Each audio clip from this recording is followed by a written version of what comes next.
AP రాజకీయాలు రోజురోజుకి రసవత్తరంగా మారుతున్న నేపథ్యంలో జనసేన నేత నాగబాబుకు సంబంధించిన ఒక ఆసక్తికర చర్చ ఇప్పుడు తెరపైకి వచ్చింది.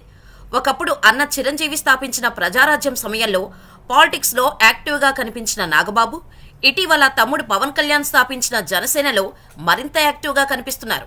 దీంతో ఎన్నికల్లో పోటీ చేయబోతున్నారనే చర్చ తెరపైకి వచ్చింది. వాస్తవానికి నాగబాబుకు 2019లో నరసాపురం ఎంపీగా పోటీ చేసిన సంగతి తెలిసిందే. ఆ ఎన్నికల్లో నాగబాబు 3వ స్థానానికే పరిమితమైనప్పటికీ 2.5 లక్షల ఓట్లు దక్కించుకున్నారు. ఆ ఎన్నికల్లో జనసేన ఒంటరిగా పోటీ చేసిన సంగతి తెలిసిందే. కచ్చేస్తే ఇప్పుడు జనసేన బీజేపీ టీడీపీలతో కలిసి వెళ్తోంది. దీంతో పోటీ చేసే స్థానాలు చాలా పరిమితంగా మారిపోయాయి. ఇందులో భాగంగా మొదట్లో 60-70 నుంచి తర్వాత కాలంలో 40 నుంచి 50కి, అక్కడ నుంచి 30 నుంచి 40కి అంటూ చర్చలు జరిగిన 24 దగ్గర ఆగగా, మొదట్లో 60 నుంచి 70, తర్వాత కాలంలో 40 నుంచి 50, అక్కడ నుంచి 30 నుంచి 40కి అంటూ చర్చలు జరిగిన 24 దగ్గర ఆగగా, తాజాగా ఆ నెంబర్ 21కి చేరింది. ఇక లోక్సభ స్థానాల విషయంలో 9, 6, 3 నుంచి ఇప్పుడు 2 దగ్గరకు వచ్చి చేరిన పరిస్థితి. ఈ సమయంలో సీట్ల కోత కాస్త నాగబాబు సీటు కోతకు దారితీసింది. నాగబాబును అనకాపల్లి ఎంపీ అభ్యర్థిగా బరిలోకి దించుతున్నారనే కథనాలు నిన్న మొన్నటి వరకు బలంగా వినిపించిన సంగతి తెలిసిందే. అందువల్లే నాగబాబు అచ్యుతాపురంలో మకాం పెట్టారని చెబుతారు. అయితే మారిన పరిణామాల నేపథ్యంలో ఆయన ఇటీవల ఆ ఇంటిని ఖాళీ చేసేసి తిరిగి హైదరాబాద్కు షిఫ్ట్ అయిపోయారని తెలుస్తోంది. అందుకు కారణం అనకాపల్లి సీటు కూడా నర్సాపురం తరహాలోనే చేజారిపోయింది. దీంతో ఎంపీగా పోటీ చేసి పార్లమెంటుకు వెళ్దామనుకున్న నాగబాబు ఆశలు అడియాసలయ్యాయి. నర్సాపురం దక్కలేదు, అనకాపల్లి చేజారింది. దీంతో నాగబాబు తీవ్ర ఆగ్రహంతో ఉన్నారని తెలుస్తోంది. ఇదే అదునుగా సొంత అన్నకు కూడా టికెట్ ఇప్పించుకోలేని దయనీయమైన పరిస్థితుల్లో పవన్ ఉన్నాడు అంటూ ప్రత్యర్థులు సెటైర్లు వేయడం మొదలుపెట్టారు. తన పార్టీలో తనకైనా టికెట్ ఉంటుందో లేదో అనే కామెంట్లు మొదలైపోయాయి. ఈ సమయంలో నాగబాబుకి నర్సాపురం ఎంపీ టికెట్ దక్కాలంటే ఆయనకు ఒకే ఒక ఆప్షన్ ఉందని అంటున్నారు. పొత్తులో భాగంగా నర్సాపురం ఎంపీ స్థానం బీజేపీ ఖాతాలో పడిందని చెబుతున్నారు. ఆ స్థానం కోసం మాజీ కేంద్ర మంత్రి రెబల్ స్టార్ కృష్ణంరాజు సతీమణికి ఇవ్వాలని బీజేపీ భావించినప్పటికీ అందుకు ఆమె సుముఖంగా లేరని చెబుతున్నారు. దీంతో ఆ స్థానానికి బీజేపీ అభ్యర్థి ఎవరనే సస్పెన్స్ కొనసాగుతుంది. ఇటీవల రఘురామకృష్ణంరాజుని అమిత్ షా తన ఇంటి బయటే ఆపేయటంతో ఆయనకు నర్సాపురం టికెట్ దక్కే అవకాశాలు సన్నగిల్లాయనే చర్చ తెరపైకి వచ్చింది.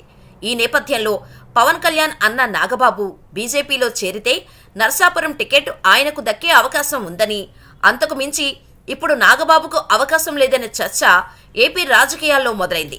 జనసేనకు కేటాయించబడిన 2 లోక్సభ స్థానాల్లోనూ మచిలీపట్నం నుంచి సిట్టింగ్ ఎంపీ బాలశౌరి పోటీ చేస్తుండగా, కాకినాడ నుంచి సానా సతీష్ కానీ పవన్ కళ్యాణ్ కానీ పోటీ చేయొచ్చని అంటున్నారు.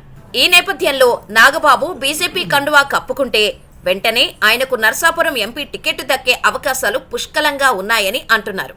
మరి వస్తున్న ఊహాగానాలు, జరుగుతున్న చర్చలకు తగ్గట్టుగానే నాగబాబు బీజేపీలో చేరతారా, లేక జనసేన రాజకీయాలు పూర్తిగా తమ్ముడికే వదిలేసి సైలెంట్ అయిపోయి ట్విట్టర్కే పరిమితమైపోతారా అన్నది వేచి చూడాలి. పట్టున్న పవన్ కంటే బలం లేని బీజేపీ బెటర్ అంటున్నారు రాజకీయ విశ్లేషకులు. ఇప్పుడు ఏపీ రాజకీయాల్లో ఎక్కడ విన్నా ఇదే చర్చ. అసలు బలం లేని బీజేపీ మాత్రం పట్టుబట్టి 10 అసెంబ్లీ స్థానాలను దక్కించుకుంది. 6 పార్లమెంటు నియోజకవర్గాల్లో పోటీ చేయడానికి సిద్ధమైంది. బెట్టు చేసి మరీ పంతాన్ని నెగ్గించుకుంది. అవసరం ఇద్దరికీ ఉంది. కానీ ఎక్కువ అవసరం తమకన్నా మీకే అన్న సంకేతాలను భారతీయ జనతా పార్టీ నాయకత్వం బలంగా పంపగలిగింది. కానీ బీజేపీ కంటే బలముండి పవన్ అండ అవసరం ఎక్కువగా ఉన్నప్పటికీ జనసేనాని మాత్రం తెలుగుదేశం పార్టీలోకి లొంగిపోయాడన్న విమర్శలు సోషల్ మీడియాలో వినిపిస్తున్నాయి. బీజేపీకి ఉన్న దూరదృష్టి కూడా పవన్ కళ్యాణ్కు లేకపోవడం తమ దురదృష్టమంటూ జన సైనికులు తలలు పట్టుకుంటున్నారు.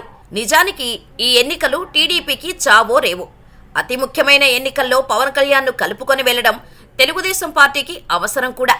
జగన్ను ఎదుర్కొనాలన్నా, బలమైన కాపు సామాజిక వర్గం ఓటు బ్యాంకును తమ వైపుకు తిప్పుకోవాలన్నా పవన్ కళ్యాణ్ అవసరమే టీడీపీకి ఎక్కువగా ఉంది.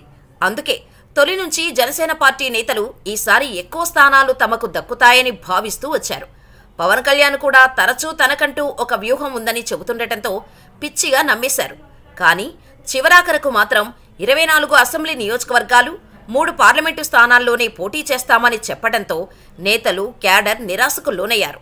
ఇప్పుడు ఆ సంఖ్యను కూడా తగ్గించుకున్నారు. మరోవైపు బీజేపీకి ఏపీలో నోటా కంటే ఎక్కువ ఓట్లు లేవు. పైగా కాంగ్రెస్ తరహాలోనే బీజేపీకి కూడా ఇక్కడ బలమైన నేతలు కూడా లేరు. కానీ కేంద్రంలో అధికారంలో ఉండటం, మళ్లీ మోడీ సర్కారు వస్తుందన్న అంచనాలు మాత్రమే దానిని సీట్ల కోసం డిమాండ్ చేసేలా నిలబెట్టాయి. ఢిల్లీలో దాదాపు 3 రోజులు మకాం వేసి చంద్రబాబు, పవన్ కళ్యాణ్లు సీట్ల సర్దుబాటు చేసుకొని వచ్చారు. సరే, బలం లేని బీజేపీకి అన్ని సీట్లు ఇవ్వడమేంటన్న చర్చ టీడీపీ, జనసేన పార్టీల్లో జరుగుతుంది. పడిగాపులు కాచి మరీ పొత్తు కన్ఫర్మ్ చేసుకుని బలానికి మించి బీజేపీ ఎక్కువ సీట్లను ఇచ్చారనే కామెంట్స్ కూడా వినపడుతున్నాయి.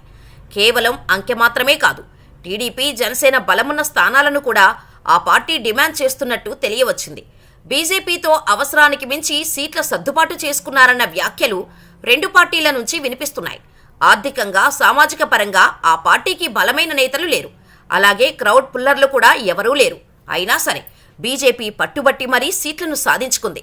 కానీ పవన్ కళ్యాణ్ మాత్రం తన అవసరం టీడీపీకి ఉన్నా బలమైన ఓటు బ్యాంకును భుజాన పెట్టుకుని ఉన్నప్పటికీ కనీస స్థానాలను సాధించడంలో విఫలమయ్యారన్నది వాస్తవం. అదే ఇప్పుడు కాపు సామాజిక వర్గాల్లో పవన్కు మైనస్గా మారబోతుందంటున్నారు. డిమాండ్ చేసి మరీ సాధించుకోవాల్సిన ఇలాంటి సమయం మరెప్పుడూ పవన్ కళ్యాణ్కు రాదన్న కామెంట్స్ కూడా వినపడుతున్నాయి. మొత్తం మీద పట్టున్న పవన్ కళ్యాణ్ కంటే బలం లేని బీజేపీయే బెటర్ అంటూ నెట్టింట ఆ పార్టీ ఫ్యాన్స్ ఫైర్ అవుతున్నారు. చూడాలి మరి ముందు ముందు ఇంకెన్ని పరిణామాలు జరగబోతున్నాయో.